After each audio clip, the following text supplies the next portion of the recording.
A ideia foi ontem defendida por João Almeida e serve de ponto de partida para este tira-temas. Durante o debate de urgência no Parlamento sobre o tema da segurança, o deputado do CDS sugeriu que nos autos de participação das forças de segurança deve constar a etnia de quem é suspeito da prática de crimes. Elsa Paz, Paulo Núncio, bem-vindos a este tira-temas. Obrigado pela disponibilidade. Paulo Núncio, começo por si. Qual é a vantagem de ficar registada a etnia, a nacionalidade de quem pratica crimes? Em primeiro lugar, muito obrigado e agradeço o convite para participar neste debate. O CDS não apresentou nenhuma proposta nesta matéria. O CDS limitou-se a constatar o óbvio. E o óbvio é que a esquerda, na sua narrativa política, identifica sempre as vítimas de determinadas etnias e não faz o mesmo quando estes são os criminosos. E na nossa opinião, o melhor caminho é sempre o da transparência e não o caminho da opacidade. Ou seja, na nossa opinião, e é bom que isto fique claro, deve haver informação estatística objetiva que permita fazer uma avaliação séria dos fenómenos criminais e da sua evolução.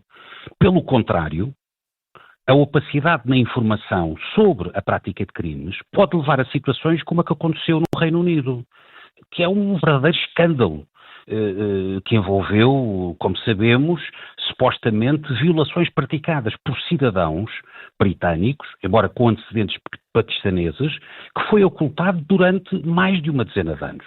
E isto sim é que, na nossa opinião, pode provocar a revolta na população e até fenómenos indesejados de racismo. E por isso o que nós afirmamos é muito simples. O melhor caminho é sempre o da transparência e não da opacidade. Mas Paulo Núncio disse que não foi formalizada nenhuma proposta, de facto foi só sugerido. O CDS pretende formalizar uma proposta na Assembleia da República? É algo a ver no futuro. O que nós, repara, a questão foi colocada no debate político e quando se discutia a segurança.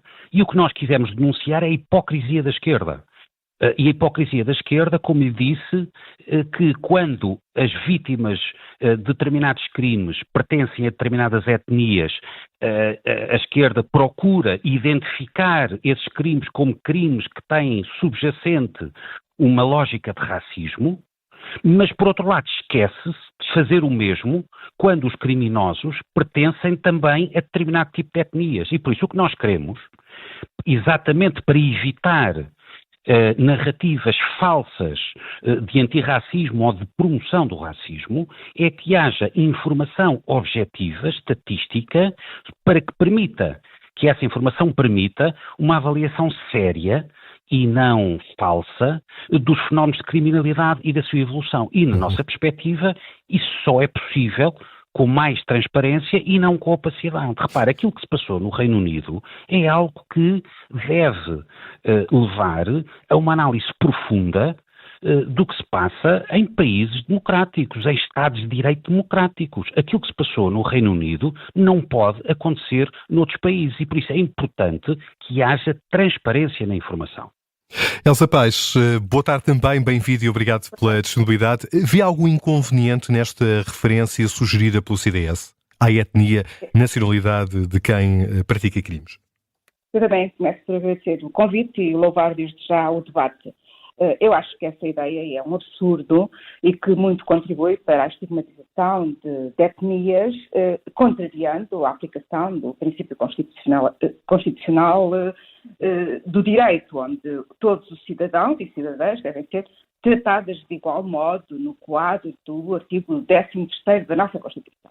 Portanto, o que o CDS aqui está a fazer é diabolizar o direito, diabolizar o quadro da nossa criminalidade, associando a criminalidade às migrações, à imigração e às etnias. E, portanto, isto é um perfeito absurdo. Basta fazer uma análise das estatísticas e elas são transparentes e não têm opacidade nenhuma. Portanto, qualquer investigador, qualquer político tem acesso a elas, de acordo com indicadores que estão altamente estabilizados, para fazermos uma avaliação da evolução da criminalidade.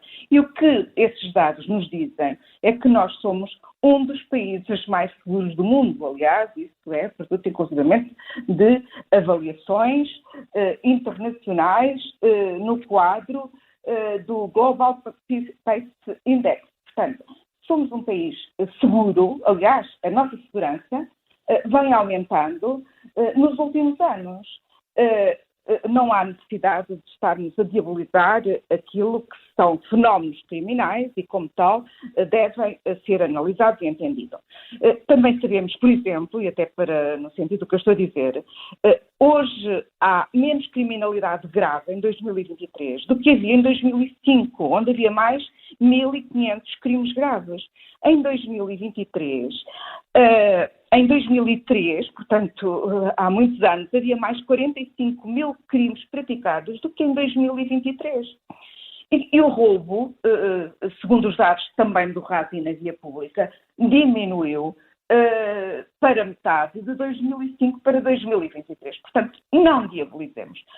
Analisemos as coisas como têm de ser analisadas. E percebamos que, de facto, há crimes que estão a aumentar, nomeadamente os crimes de informática e a criminalidade relacionada com a condução, a rodoviária, por questões de álcool ou outras associadas, mas também a violência doméstica, onde as mulheres continuam a ter na sua própria casa, num lugar privado, o espaço de maior insegurança. Há mais probabilidade de uma mulher ser agredida em casa do que na rua. Por isso, não vale a pena diabolizar. Segurança, sim, não estamos contra o contexto de se assegurar um clima de segurança que dê tranquilidade e confiança às pessoas e, portanto, só nos podemos insurgir contra estratégias panfletárias onde as forças de segurança, eventualmente, até são instrumentalizadas para o efeito que querem demonstrar, quando não há nada para demonstrar além de que há zonas onde, apesar de haver muitos imigrantes, não há mais criminalidade do que noutras. Portanto, associar estas duas coisas é, de facto, uma estratégia errada, contraria a evidência científica. Deixe-me fazer essas perguntas a Paulo Núncio. Sim, ouça. Eu queria... Porque o PS faz esta crítica muito simples de este registro vai estigmatizar os imigrantes. Pelo contrário, ouça. Pelo contrário, o que se pretende é transparência. Repare, quem diaboliza é a esquerda e a extrema-esquerda. Porquê? Porque sempre que, infelizmente, a vítima de um crime pertence a uma determinada etnia, a esquerda aproveita imediatamente esse crime. A esquerda e a extrema-esquerda, porque nessa matéria hoje em dia estão muito ligados, para denunciar supostos crimes com motivações racistas. Isto é profundamente errado e cria uma percepção errada junto das pessoas. Infelizmente, e eu digo sinceramente, infelizmente, há muitas vítimas de crimes que têm outras etnias, que são de determinadas etnias, mas isso não significa que esses crimes tenham motivação racista. E a esquerda normalmente aproveita esses fenómenos para procurar transmitir uma ideia de motivação racista. Por outro lado, deixe-me dizer-lhe, em resposta àquilo que foi dito, que só para a esquerda é que o aumento da criminalidade violenta é apenas baseado em percepções. Aquilo que foi dito tem que ser contestado de uma forma clara.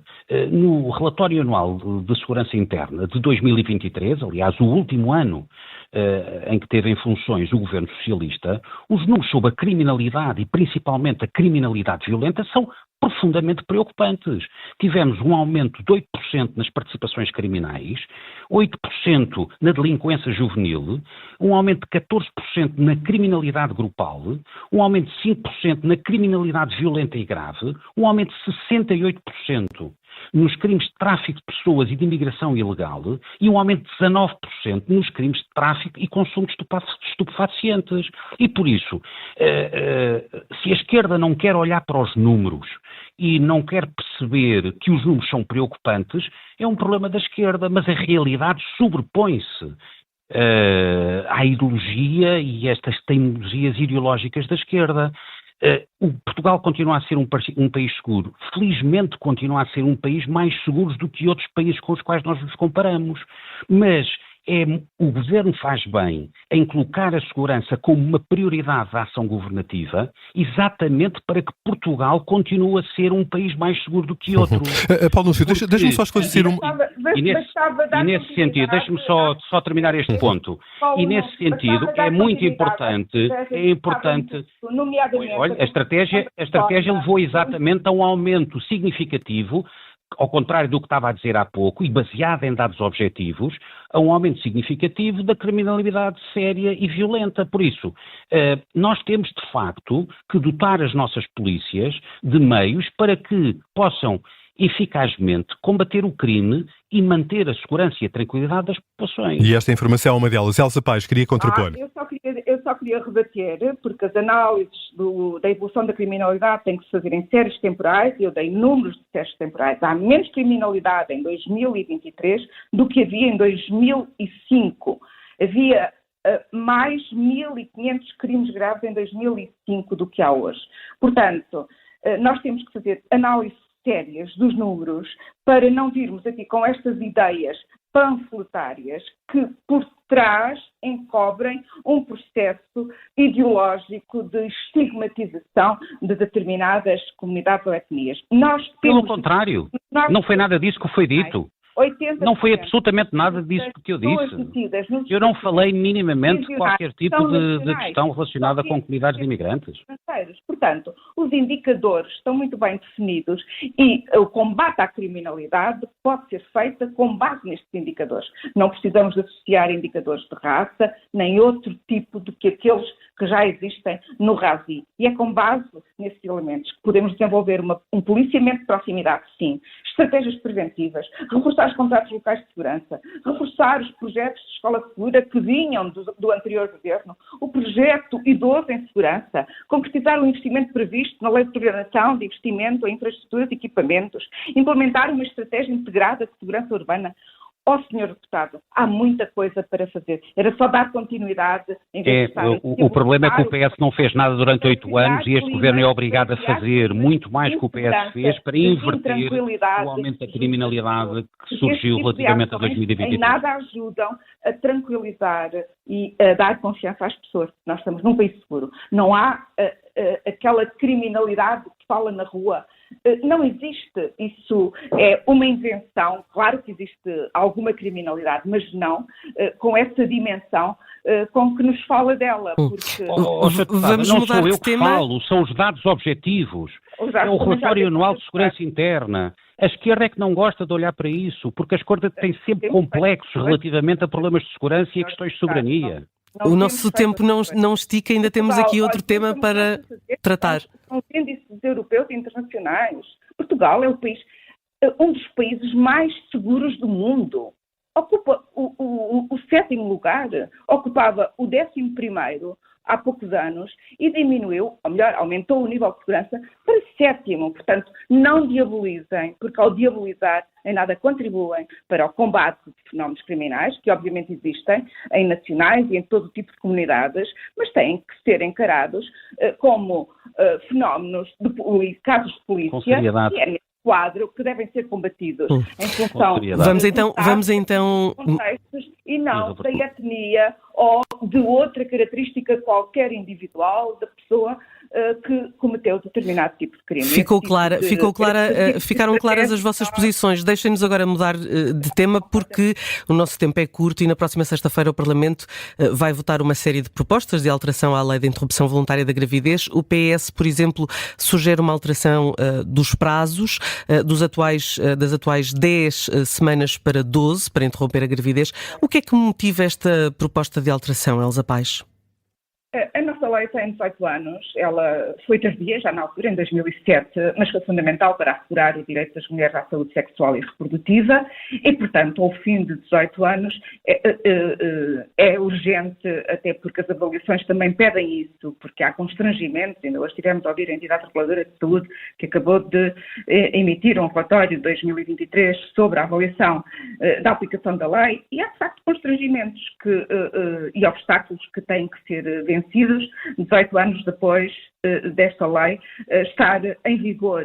esta lei fez com que o acesso aos cuidados de saúde sexual e reprodutiva seguros, atempados, acessíveis e respeitadores, entre os quais o aborto se insere, fossem entendidos como uma questão de saúde pública e de direitos humanos. E, portanto, fazem parte de um direito universal à saúde e são essenciais para proteger a saúde das mulheres. Dito isto, é para ultrapassarmos esses obstáculos que identificamos. O próprio relatório nos dá conta de que muitas mulheres quiseram ter acesso a uma interrupção voluntária da gravidez e por motivos diversos não conseguiram. Portanto, foi-lhes negado o direito porque o prazo das 10 semanas tinha sido ultrapassado. Estamos a falar, no último relatório, de 1.376 situações que se inserem neste contexto. Portanto, neste quadro, o que é que nós propomos? Propomos 3 coisas essenciais. Por um lado, o alargamento do prazo da interrupção para as 12 semanas, acompanhando inclusivamente o que está a ser feito na grande maioria dos países europeus. Alguns vão inclusivamente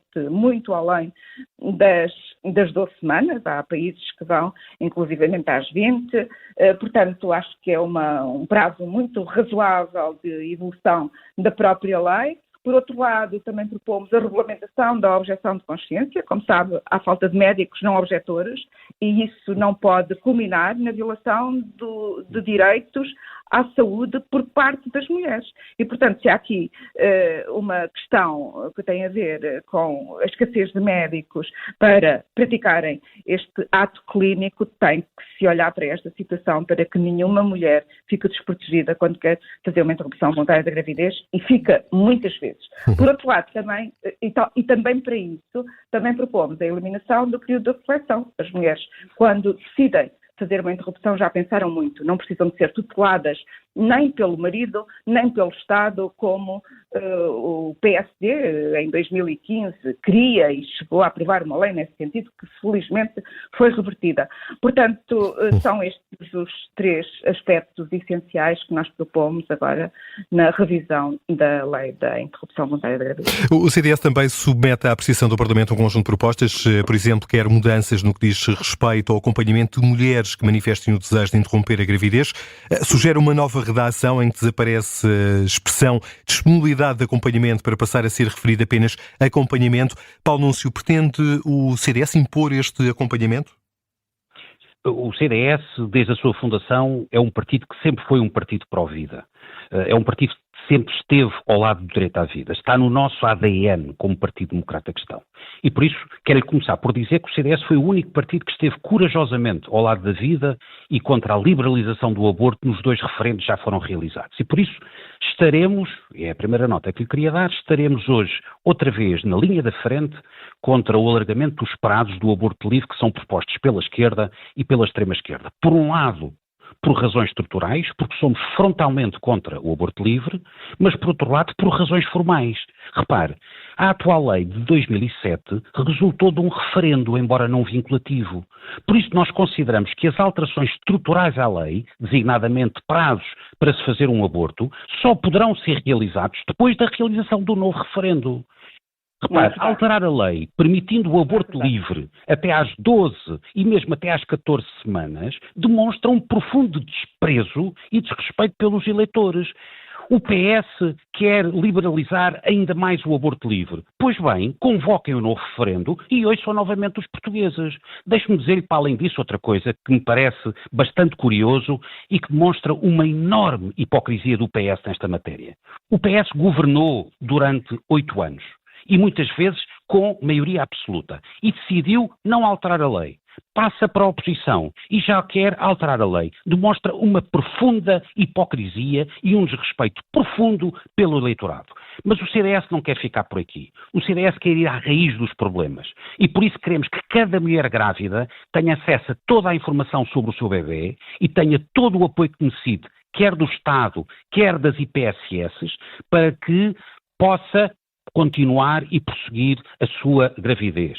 E não esquecemos os médicos. E não esquecemos esse direito fundamental dos médicos à objeção de consciência.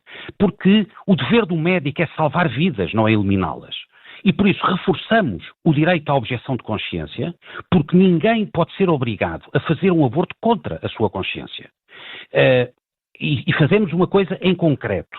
Eliminamos uma proibição que conste atualmente da lei e que estabelece que um médico, só pelo facto de ser objetor de consciência, não pode estar na consulta e no acompanhamento das mulheres grávidas. Nós achamos que isso é absolutamente inaceitável e viola mesmo, é suscetível de violar mesmo, princípio constitucional da igualdade. Paulo Núncio, temos 2 minutos. Ser objetor de consciência não pode ser privado de exercer a sua profissão de acordo com o código deontológico a que está comprometido. E por isso entendemos que o reforço do direito da objeção de consciência é um reforço fundamental para a proteção dos médicos e dos mais profissionais de saúde, ao contrário do que o PS e a extrema-esquerda quer. E já agora quero dizer mais isto, só para terminar. Paulo Núncio, deixa-me só dar a palavra a Elsa Paes, estamos mesmo no fim. Sim. Está bem, mas a Elsa Paes muito falou rapidamente, e eu também quero responder. Certo, muito rapidamente, Paulo Núcio. Esta posição de reforço do direito da objeção de consciência dos médicos está completamente salvaguardada pelos pareceres da Ordem dos Médicos e do Conselho Nacional para as Ciências da Vida. Por isso, o que o PS está a fazer a reboque do Bloco de Esquerda é contra aquilo que a Ordem dos Médicos e o que o Conselho Nacional para as Ciências da Vida defendem. Nós muito bem, defendemos ficou exercício da profissão de médico. Deixe-me só ouvir, temos 1 minuto. Paulo Núncio, peço desculpa. Paulo Núncio, só para ouvirmos Elsa Paes. A fazerem abortos contra a sua consciência. Elsa Paes, para concluir. Só para terminar, eu gostava de dizer que o que o PS defende é aquilo que a OMS defende. O aumento dos prazos é recomendado pela OMS e pelo Colégio de Especialidades de Ginecologia e Obstetrícia, porque consideram, somos nós, contra a opinião da Ordem dos Médicos, um dos países da União Europeia que tem os prazos mais curtos e, portanto, faz sentido, 18 anos depois, dados os constrangimentos que se colocam à aplicação da lei, aumentar os prazos para não vermos 1.300 mulheres a serem impedidas de fazer uma interrupção quando o desejam, porque as 10 semanas já passaram. Isto é que é desumano, isto é que é injusto. E, portanto, é contra estas injustiças que nós propomos agora a revisão da lei para introduzir maior justiça social, maior dignidade e para se assegurar o direito constitucional à igualdade e também das mulheres à sua saúde sexual e reprodutiva e o direito à escolha. Propostas que são discutidas e votadas na próxima sexta-feira. Seguramente haveremos de ter novos passos, novos fóruns de debate sobre este tema aqui na Rádio Observador. Quero agradecer aos deputados Elsa Paes e Paulo Núncio a disponibilidade para terem estado connosco aqui neste Tira Temas. Obrigado. Muito obrigado.